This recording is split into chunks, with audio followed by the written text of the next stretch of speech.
नाही. म्हणून कबीरजी महाराज असं वर्णन करतायत, स्त्रियांनी जन्म द्यावा तर 3 लोकांना जन्म द्यावा, नाही पेक्षा ती स्त्री वाद असेल तरी चालेल, असे कबीर महाराजांचे वाक्य आहे. की जननी जने तो भक्त जनी या दाता या शूर, नाही तो जननी वांधवनी या गोवेगानो. या संबंधाने भक्त दाता अथवा शूर या तिघांपेक्षा कोणाला तरी जन्म द्यावा, नाही पेक्षा ती स्त्री वाद असेल तरी चालेल, असं कबीरजी महाराज वर्णन करतायत. परंतु असे महान शूरवीर म्हणजे संत जगद्गुरु तुकोबार आहे, गणपती मातीच्या बदली जन्माला आले आणि आल्यानंतर आपल्या बालवडिलांच्या परंपरेनुसार ते देवाकडे काही मागत नाही. परंतु देवाचा खूप आग्रह झाला, मनसी काही मागा याची देगा पण मागा.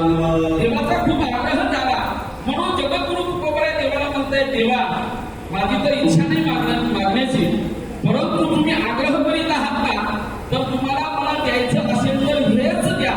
काय द्या? अभंगाच्या पहिल्या जन्मामध्ये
जगद्गुरु तुकोबार आहे.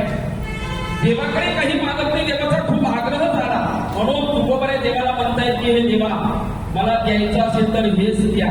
हेच द्या म्हणजे या संबंधित याची देवा पैमागत चरण सेवा खंडित याची दान देवा देवा तुझा विसरण व्हावा, अशा वेगवेगळ्या पदामध्ये वेगवेगळी मागणी केलेली आहे.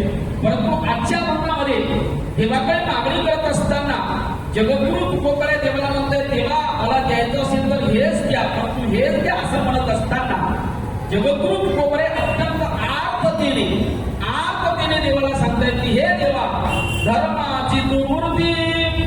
डायरेक्ट आपल्याला काय पाहिजे ते मागत नाही का? त्याचं कारण कुणाकडूनही कोणती वस्तू जर प्राप्त करायची जर असेल तर त्या ठिकाणी नम्रता हा भाव असणे अत्यंत गरजेचं आहे.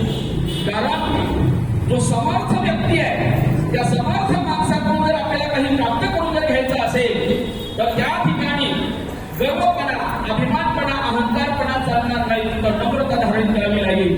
आणि जो समर्थ व्यक्ती आहे त्याची स्तुती करावी लागेल, त्याचं वर्णन करावं लागेल, तू कसा समर्थ आहे याची जाणीव त्यांना करून द्यावी लागेल. आणि मग ते समोरचे समर्थ जेही कोणी असतील ते प्रसन्न झाले की मग ते प्रसन्न झाल्यानंतर तुम्हाला जे हवं असेल ते समर्थ व्यक्ती देत असतात. आणि या नीतीनुसार जगद्गुरु तुकोबारे अत्यंत आनंदीने देवाला म्हणतायत की हे देवा, धर्माची तू मूर्ती, देवा तू धर्माची मूर्ती आहे. आता धर्माची मूर्ती म्हणजे काय? धर्माची मूर्ती म्हणजे प्रत्यक्षात देव हाच धर्मरूप आहे. प्रत्यक्षात देव हाच धर्मरूप आहे. कारण धर्माची व्याख्या अशी आहे, धारणात धर्मविद्या हो धर्मोधारयते तयः यस्मात् धारण संयुक्तम स एव धर्म विषयः. ज्यामुळे प्रजेचं धारण होते, ज्या आधाराने प्रजा राहते त्यालाच धर्म असं म्हटलेलं आहे. आणखी धर्माची व्याख्या वेगवेगळ्या पद्धतीने आली आहे. यतो धर्मस्ततो जयः, जिथं धर्म आहे ना तिथं निश्चित विजय ठरलेला आहे. म्हणून असा तो धर्म म्हणजे कोण आहे? तो धर्म म्हणजे प्रत्यक्षात परमात्माच आहे. आणि तो परमात्मा प्रत्यक्षात धर्मरूप असल्यामुळे जगद्गुरु तुकोबाराय देवाकडे मागणी करण्याच्या अगोदर आर्ततेने देवाला सांगतायत की हे देवा, धर्माची तू मूर्ती, देवा तू धर्माची मूर्ती आहे. प्रत्यक्ष धर्मरूपच तू आहेस. धर्म काय, अधर्म काय, पाप काय, पुण्य काय, हे सर्व ठरविणं कुणाच्या हातात आहे? हे तुझ्याच हातात आहे. पाप पुण्य तुझे हाती. आता हे पुण्य आणि पाप हे सर्व ठरविणं कुणाच्या हातात आहे? तर देवाच्या हातातच आहे. का? तो देवच धर्मरूप आहे. मग आता हे पुण्य काय, पाप काय? पुण्य कशापासून निर्माण होते? पुण्य आणि पापाची व्याख्या काय या संबंधित आपण थोडासा तात्विक विचार करूया. पुण्य आणि पाप या संबंधित बोलत असताना तुमचं आमचं सर्वांचं जे जीवन आहे ते तुम्हाला सर्व लोकांचं जीवन कशावर ठरलेलं आहे? तर तुमचं आमचं सर्वांचं जीवन कर्मावर आधारित आहे. कर्मावर. तुम्ही आम्ही जो जन्माला येतो ना, ते जन्माला येण्याचं मुख्य कारण जर काय असेल तर तुमचं आमचं हे कर्म आहे. कर्म. कारण कर्मावर प्रत्यक्ष ज्ञानेश्वरीमध्ये थोडं वर्णन करताय. ज्ञानोबा वर्णन करताय की कर्मानुसार मनुष्य हा जन्माला येत असतो. ज्ञानोबा सांगतायत की प्रत्येकाला या देहाला येण्याचं मुख्य कारण जर काय असेल तर कर्मच आहे. अगा म्हणजे गावे तयेही सुख दुःखी फळावे, दयाने भोगावया यावे देहा एका. प्रत्येकाला कर्माची भोग भोगण्याकरताच या देहाला यावं लागते. आणि देहाला आल्यानंतर प्रत्येकाला कर्म हे ठरलेलं आहे. एखादा म्हटला मी कर्मच करणार नाही, मग ज्ञानोबा त्यांना गावहंड म्हणताय. म्हणून ज्ञानेश्वरीमध्ये जे 18 अध्याय आहेत ना आणि जे 9000 ओव्या आहेत, त्या 9000 ओव्यामध्ये ज्ञानोबांच्या मुखातून हे दोनच शब्द आलेले आहेत, एक मूर्ख आणि एक गावंढ.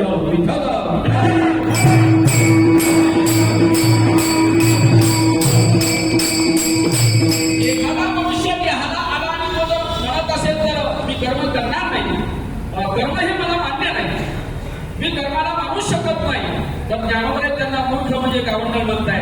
की परिसभा सत्याची मूर्ती लावून देहाची, खंती करीती कर्माची हे गावंढे का.